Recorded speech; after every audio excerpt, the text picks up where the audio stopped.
Do your dance, do your dance, do your dance. Wild women, the ripping and the tearing. Yes, yes. Okay, so this was actually put in the comments of one of the other videos I did. Dane69, shout out to Dane69. Sent me this link. This is the Farsight Institute. They do, if anybody watches this stuff, they do some remote viewing stuff. Now, what remote viewing is they'll assign a generic number to a target. They could put these like pictures, like an instance, let's just say this 9/11 thing. They could put pictures of the Twin Towers into an envelope, right on the envelope, B69346. That number doesn't matter. The remote viewers will write down that number, and then immediately what comes to their mind, they'll start drawing it. So they have no precognition of what they're going to be sent. They just get the number and then they go for it. So this dude here got the number, and then so it was for the World Trade Center. So all this stuff starts coming to his mind. He says, writes down severe compression. He's got a bunch of, you can basically see it. It's a nice square, kind of like a building, like, and then all this smoke stuff. And then he says collapse. He's just getting all this stuff, crashing, collapse.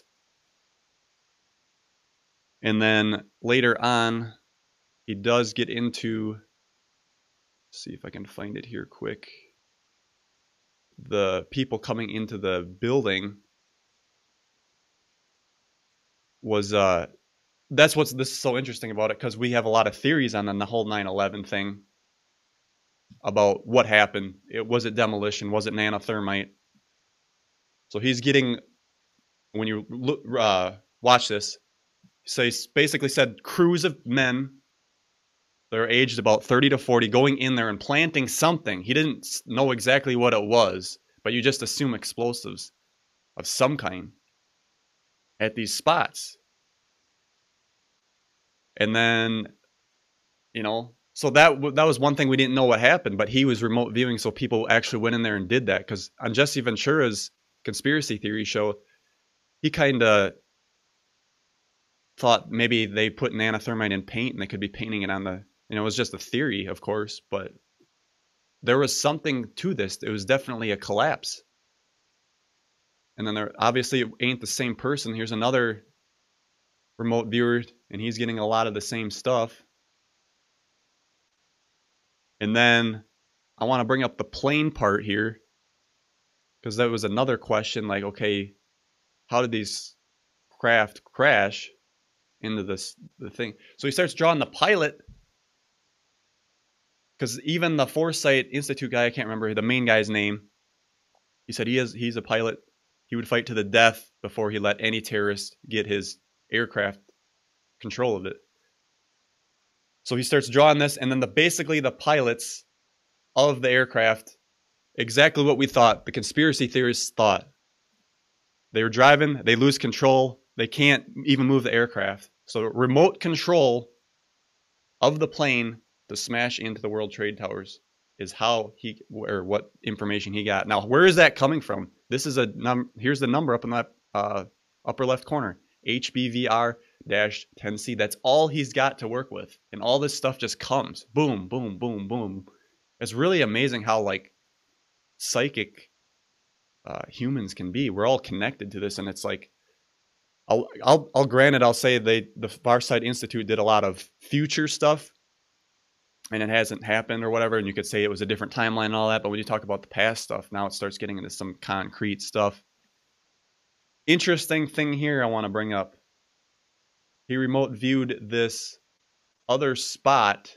So he didn't, I think he said it was like Maryland, around there. He just kind of, you know, you can't, some people can get really direct, others can. It's basically kind of just a nice, I don't want to say a broad brush, because it's not really broad. He's getting some detail here, but basically it's a field. There's hills up here.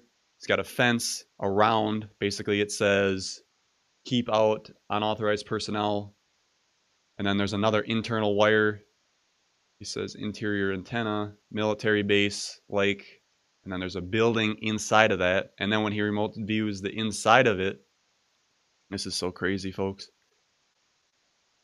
It's this, there's I believe it's down level if I remember right, but they got monitors on the wall. There's people over by the monitors.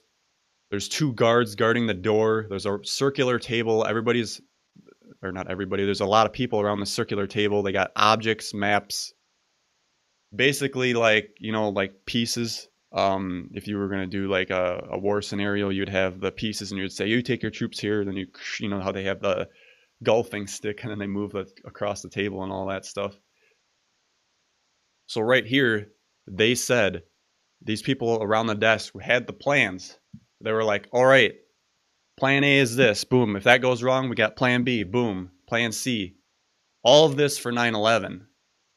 This was definitely a coordinated effort. Now, people say, you can't really do that because if that many people know, they're not going to be able to keep it quiet. Well, if you blackmail people, you pay them good, who the hell knows, right? You could have a lot of people on the inside that are going to keep quiet. I mean, look at the pedophilia thing. That was going on for how many years? And that's finally coming to light after all this. And then he also gets into a Faraday cage. It's insane. They have something inside this Faraday cage. Now, those who don't know what a Faraday cage is, it's an enclosure to block electromagnetic fields. They knew some remote viewers were going to remote view this. So whatever was in there, they didn't want to be seen. Because he couldn't get past it. He's like, there's something there. They have something in there. They don't want you to see it. And that's all he could draw was that because it's all blocked. This is crazy stuff, folks.